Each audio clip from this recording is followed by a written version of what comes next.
मेरे शिव स्वरूप हे श्रोता भगवान, आप सभी को हरिओम नमः शिवाय। चारों वर्णों के बीच में निर्बल कैसे शूद्र, ये तो प्रभु के चरण कमल हैं, इन पर खुश है रुद्र। ऋग्वेद के पुरुष सूक्त में लिखा है कि यदि शूद्र वेद का उच्चारण करता है तो उसका जीभ काट लेना चाहिए, यदि वह सुनता है तो उसके कान में पिघला हुआ शीशा डाल देना चाहिए। दूसरी तरफ देखा जाए तो शूद्र समाज रूपी परमात्मा के चरण के प्रतीक है। ब्राह्मण जैसा ही शूद्र है, यही शिव का रुद्र है। यदि एक बुद्धिमान मानव किसी रास्ते पर जा रहा है और उसे रास्ते पर कचरा या गंदा दिखाई देता है तो उस रास्ते को पार करने के लिए पांव की आवश्यकता है। जब पांव पूरे शरीर के वजन को लेकर उस कचरे या गंदे से पार करता है तो उस समय शरीर के सभी अंग उस पांव पर निर्भर हो जाते हैं, और जब पांव पूरे शरीर के वजन के साथ सभी अंगों को उस कचरे से पार कर देता है तो क्या सभी अंग उस पांव को नीच भाव से देखते हैं? कभी नहीं। वह अपना ही शरीर है, इसलिए कोई अंग उसे नीच भाव से नहीं देखता है।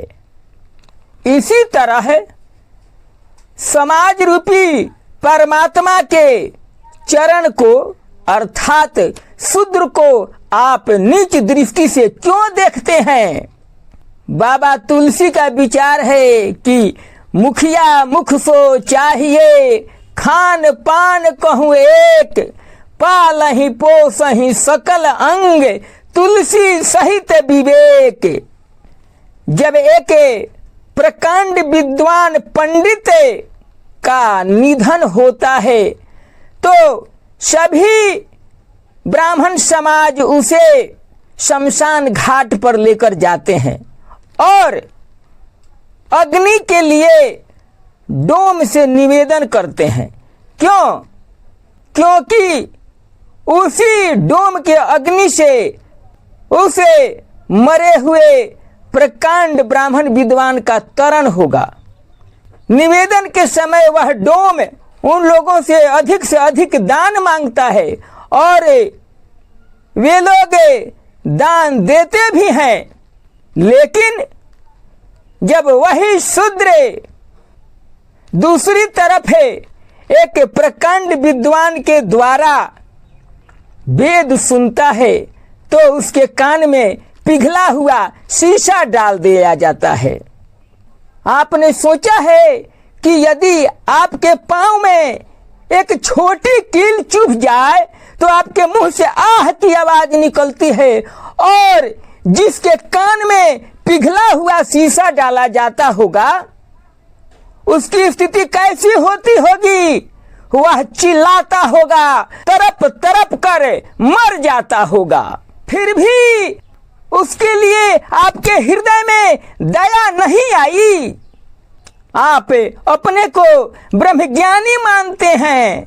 क्या आपने कभी सोचा है कि तुलसीदास ने क्या कहा? ईश्वर अंश जीव अविनाशी, चेतन अमल सहज सुख राशि। केवल आप ही ईश्वर के अंश, चेतन, अमल और सुख के राशि हैं। वह शूद्र ईश्वर का अंश नहीं है। क्या वह दुख का राशि है? क्या आपके अंदर की करुणा और दया नष्ट हो गई है? आपका हृदय परिवर्तन कब होगा? हे समाज के प्रबुद्ध और ब्रह्मज्ञानियों, मैं साधक काका आपसे निवेदन करता हूँ कि अभी भी समय है, बचा लो अपने आप को, अपनी गरिमा को बचा लो और इसे वर्ण व्यवस्था में सुधार करके सनातन धर्म की आत्मा को बचा लो, राष्ट्र की रक्षा करो और अपने देश से प्रेम करो। हे श्रोता भगवान, आप जानते हैं कि चारों वर्णों का सम्मिलित रूप ही परमात्मा का साक्षात स्वरूप है, जो शिव है। आप समदर्शी कब बनेंगे? आप अपने को तत्वज्ञानी कहते हैं। आप ही सोचें, 5 तत्वों से निर्मित सभी का यह स्थूल शरीर है, जिसमें चेतन स्वरूप, आनंद स्वरूप, शिव स्वरूप, परम सत्ता का अंश सब में विराजमान है। तो शूद्र छोटा कैसे हुआ? शूद्र तो एक जिम्मेदार नागरिक की तरह देश और समाज की सेवा कर रहा है, देश के विकास में योगदान कर रहे हैं, शिक्षा, स्वास्थ्य और अन्य कार्यों में सक्रिय हैं। ये शूद्र समाज हमारे वर्तमान समाज में जो सेवा कर रहे हैं, इनका मूल्य आज हम नहीं चुका पाएंगे। आप जिनको शूद्र कह रहे हैं, यह शूद्र नहीं है, बल्कि ये शिव के रुद्र हैं। सच्चे शिव भक्त की यही पहचान कुत्ता, कसाई और ब्राह्मण में देखें शंकर भगवान। आपके कारण ही लोग धर्म परिवर्तन करते हैं। इस विषय पर गंभीरता से विचार करें। जो शूद्र के घर जन्म लिया वह शूद्र नहीं है। शूद्र तो चारों वर्णों में छिपे हुए हैं। शूद्र वह है जिसकी क्रियाकलाप और सोच नीच प्रवृत्ति की है, जिनकी बौद्धिक क्षमता शून्य है, जो संस्कार विहीन और चरित्रहीन है। लोक धर्म के अनुसार भगवान के सिर या मुख ब्राह्मण के प्रतीक है, जो विद्वान है। भुजा क्षत्रिय के प्रतीक है, जो रक्षा के लिए है। उदर या जंघा वैश्य के प्रतीक है, जो समाज के भरण पोषण के लिए है। भगवान के चरण शूद्र के प्रतीक है, जो समाज सेवा के लिए है।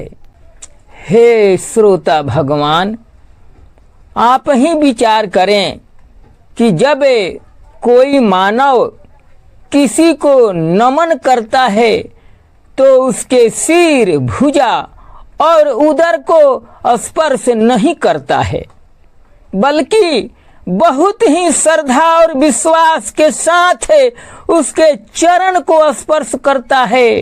यदि चरण को स्पर्श करता है तो चरण ही पूजनीय है।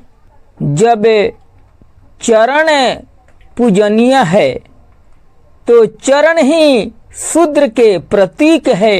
अतः शूद्र पूजनीय हुआ कि नहीं, इसलिए शूद्र ही पूजनीय है।